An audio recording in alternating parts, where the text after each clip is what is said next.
अस्सलाम वालेकुम व्यूअर्स, मेरा नाम है राशिद और आप देख रहे हैं आराफ व्लॉग्स। आज हम खाने जा रहे हैं ग्रीन फ़िश बारबेक्यू। तो बात करते हैं। कौन सी वाली है? Green fish barbecue. ये वाली हैं? चलो ये एक पल्ला कर दो फिर। बाकी हाँ। जी ऑर्डर हमने प्लेस कर दिया। अब हम ज़रा इसका विज़िट करेंगे जो सिटिंग एरिया इनका, ताकि अगर आप प्लान कर रहे हैं वहाँ जाने के लिए तो आप जा सकते हैं। ये फैमिली हॉल है तो एज अ कर्टसी मैं अंदर नहीं जाऊँगा। तो देखता हूँ अगर बाहर से थोड़ी बहुत समझ में आती है तो ठीक है। एनी हो, हम इनके जो जेंट्स हॉल हैं उसमें जाएंगे। अच्छा जी, अगर आप यहाँ पे बैठ के खाने का इरादा रखते हैं तो आपको मैं एक बताता चलूँ कि पार्किंग एक बड़ा मसला है। तो उसके लिए आपको देख के आना पड़ेगा। पार्किंग आपको शायद यहाँ पे ना मिले। अच्छा जी, ऑर्डर हमारा लग चुका है। ये आप देख रहे लें कि जो हमारी फ़िश है वो सलाखों में कैद हो गई है। और ये जनाब साथ में और भी जो ऑर्डर्स हैं वो लगे हुए हैं। कुछ डेफिनेटली मुझ जैसे होंगे तो वो टेक अवे ऑर्डर देते होंगे, कुछ यहाँ पे अंदर बैठ के खा भी रहे होंगे। तो एक चीज़ मैं आपको बताता चलूँ कि जितना मैंने थोड़ा बहुत खाया है यहाँ से मुल्तान शहर से, और बारबेक्यू में मुझे अल नेमत जो गुलगश्त में वाक़या है, गुलगश्त में इनकी शॉप है, इससे बेहतर मुझे अभी तक कहीं का बारबेक्यू नहीं लगा। अच्छा जी, ऊपर वाले हॉल की मैंने सोचा कि अंदर भी एक सिटिंग अरेंजमेंट्स की एक वीडियो बना ली जाए ताकि एक आपको आइडिया हो जाए कि कैसा लगता है।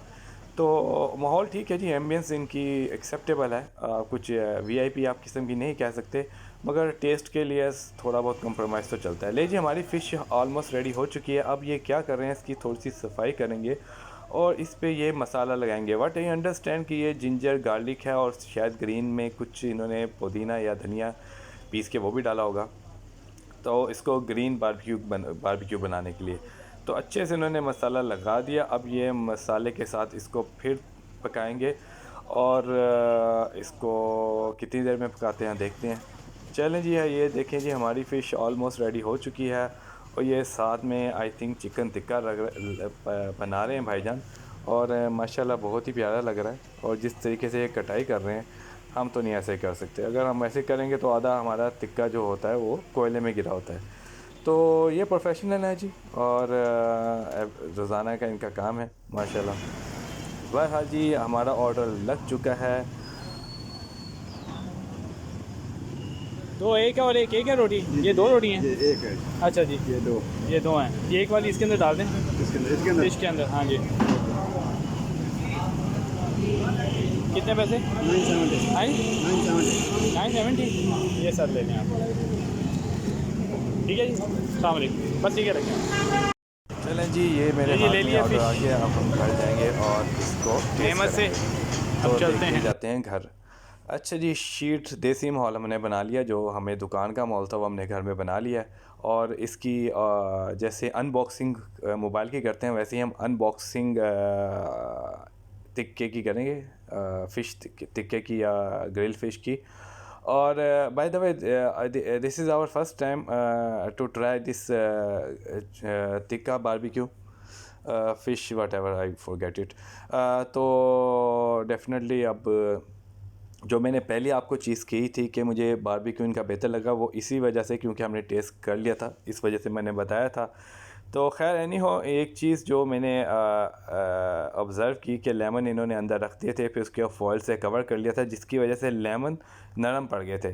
तो इनफैक्ट अगर लेमन सख्त भी होंगे तो अगर फॉइल और जब गर्म फ़िश के अंदर रखेंगे तो वो नरम हो जाएंगे, तो आपको निचोड़ने में आसानी होगी। ले जी, I am going to test first bite of fish with roti. और ये गई मुंह में। और ऑसम जी जी, थम्स अप। यू आपने देख लिया है। और रियली ये बहुत अच्छी फ़िश थी, बहुत टेस्टी थी। ऑलमोस्ट जो रोहू होती है वो इसका टेस्ट मसाले के साथ ही डेवलप होता है, मगर घर में फिर भी जब हम बना रहे होते हैं वो फिर भी वो मसाला जो मछली के अंदर नहीं जाता। बट ये जो कोयले पे ग्रिल किया और मसाला इसका बहुत अच्छे से पेनिट्रेट हुआ है। So must try it. See you in next video. अल्लाह हाफिज़।